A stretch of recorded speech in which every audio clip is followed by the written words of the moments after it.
Moore College of Art and Design, the nation's only women's art college, has a long history of inspiring and preparing students to achieve success in their artistic careers. Moore has some exciting new initiatives this year. The college is now providing a $1,000 internship fellowship for every student in her junior year. We have 5 endowed competitive internship fellowships. We have an endowed Marion Locke's Prize for a graduating senior to help her launch her career in the arts. In addition to supporting our students, Moore has its first endowed professorship. It's the Penny and Bob Fox Distinguished Professorship that was awarded to Professor Mo Brooker. For the past 8 years, the Visionary Woman Award has given Moore students first-hand exposure to the extraordinary talent and visions of these women who were leaders in the visual arts. The 3 women we are honoring with the Visionary Woman Award, Jaune Quick-to-See Smith, Jane Walentas and Signe Wilkinson, are all women who inspire our students but also inspire all of us. The beautiful carousel Jane Walentas painstakingly restored is thrilling thousands of children in an area of Brooklyn called DUMBO, or down under the Manhattan Bridge overpass. Jane and her husband David helped revitalize this now thriving community. Jane grew up in Teaneck, New Jersey, and early on was recognized for her artistic talent. From the time I was very young, I was always drawing pictures. At some point in my teens, I decided that advertising would be a good way to go. My brother was at Penn, and he was dating girls at Moore, and he told me about Moore. I went and I saw the school, and I absolutely loved it. Jane credits her professors at Moore with preparing her for the discipline and challenges of her career in advertising. They were all professionals, and they treated us like we had to be professionals, and we were going to go out in that world, and we had to perform. After graduation, Jane toured Europe and then joined Studio Testa in Torino, Italy as a design assistant. Jane moved to New York and worked as a designer for a packaging studio. They had some cosmetic accounts, and that's actually how I got into the cosmetic business. Jane left advertising to help David with marketing strategies to attract new businesses to DUMBO. Just as David was the major cheerleader for the carousel, I was the cheerleader for DUMBO. When an early architectural plan called for installation of a carousel in the waterfront park, Jane began a search for just the right one. And looked at quite a few carousels actually over probably a year or 2. Then this one came up in Youngstown, Ohio. The whole park was being auctioned off, but the carousel was kind of the crown jewel of the park. The horses are absolutely beautifully carved. It was all original, which was kind of special about it. You know, it was in that park its whole life from 1922, and that's pretty rare. And this was all very pure, a really beautiful carousel. So David threw up his hand as kind of a nuisance bid. You know, we really didn't think we were going to get it. And there were no other bids. And it was like, oh no, now what do we do? After the carousel was shipped to a storage space in Brooklyn, Jane began extensive research and documentation and hired a team of craftsmen to help her. She spent several years stripping paint on just about every inch of the carousel to reveal the original paint. I did drawings, I did color matches, I did photographs. I spent 20 some odd years doing that. When the DUMBO residential and business community began to flourish, the Walentas family moved to a beautiful home overlooking the bridges. Jane set up a new studio to resume work on the carousel, which had been in storage. I did all the solid painting and the undercoat and leafing, but I had a few really talented painters who did the beautiful shading on the horses and the delicate work on the flowers and all the decorative pieces. When the move to Brooklyn Bridge Park was approved, Jane and her team applied the finishing touches. Jane and David commissioned Jean Nouvel, a renowned French architect, to design and build a stunning pavilion for the carousel.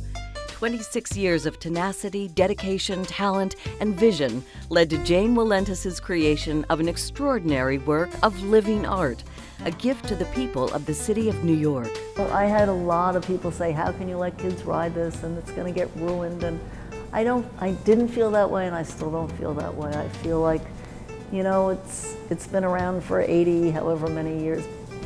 You know, it was meant to be written and loved.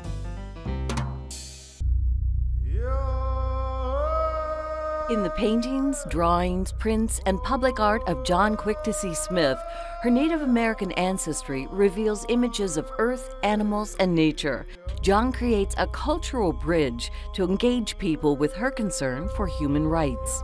Joan was born at the St. Ignatius Mission on the Confederated Salish and Kootenai Reservation in Montana. She is a member of the Flathead Nation. Today she lives with her husband in a beautifully restored adobe home with a large studio for her prolific work. My father was a horse trader. It was 1940. Life was very, very difficult for Indian people at that time. So early on I learned responsibility, that I had to grow up fairly quickly and learn how to survive.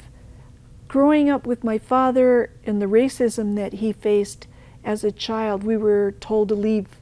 We don't serve Indians here, please leave. My father's influence and my tribe's influence on my worldviews about sustainability play a very important role in my work. Joan pursued her education while raising her family. She got her BFA from Framingham State College and her master's from the University of New Mexico. They had in those days, a big Native American Studies department, which was my driving interest. I was going to use my art, be a teacher, because I didn't think I could make a living as an artist. Joan taught and served on the board of Indian High School in Albuquerque.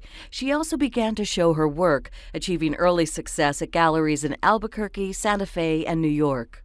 I was able to make a living as an artist and could travel and lecture at universities. That was another piece of my education, was traveling to all these conferences with Amalia Mesa Baines and Faith Ringgold and Judy Chicago and Lucy Lepard and all of these movers and shakers in that whole community.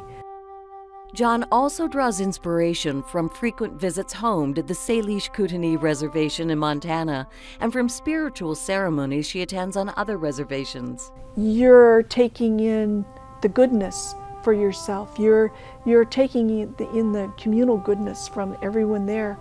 Everything has a life, is how Indian people believe, and you can never keep everything forever. Joan's respect for life, nature, and justice resonates throughout her work and touches all who experience her vision. Her work is in important museum collections around the world. She was a judge for the Oklahoma City Bombing Memorial, received numerous prestigious awards, and will be the featured artist in the Georgia O'Keeffe Museum's Living Artists of Distinction exhibition in 2012. Joan also received a Joan Mitchell Foundation Fellowship to archive her work. Really quite something, coming from the background that I did to this place, this point in my career where there is some recognition. I think we all need a little nudge now and then, and that's what these are. They're big nudges, really. Signe Wilkinson, Philadelphia's most renowned editorial cartoonist, has earned her share of honors and awards. In 1992, she became the first female cartoonist to win a Pulitzer Prize. But her most cherished honor was for something a bit closer to home when the Pennsylvania House of Representatives named her the Pennsylvania State Vegetable Substitute. And that's an honor not many people receive. I did a cartoon when the state legislature, in its wisdom, took time out of its busy calendar to make the mushroom our state vegetable. Then it was pointed out that the mushroom is not a vegetable, but a fungus. Couldn't resist doing a cartoon after that. It is that wry sense of humor with a no-holds-barred take on politics that propelled Signe to regional and national attention, and of course, artistic talent and an eye for detail that is deceivingly simple in its execution. The first art lesson that I remember was from a Moore College of Art graduate, Kathy Brown, who was my 7th grade art teacher. She had us drawing feet, and she got me up on the table and I posed my foot, and she said, "Oh, your foot is not as long in proportion to the arch as most people's feet. The larger lesson, which I have carried with me, is that you have to look to see what you're drawing, and artists must look and really, really see what it is in front of them. And unless you do, you're relying on somebody else's imagery. Signe studied English in college and worked as a reporter for the Westchester Daily Local News. But she soon decided to draw people in the news instead. She took art and anatomy classes at the Pennsylvania Academy of Fine Arts. Signe freelanced for a while before landing her first paid job in the early 1980s as a cartoonist for the San Jose Mercury News. In 1985, she joined the Philadelphia Daily News. I have had wonderful editors my whole career here and a great deal of freedom, so it has been a real joy and an honor. I guess I like politics the same way some people like baseball, and I have my teams that I like. I have my favorite political athletes.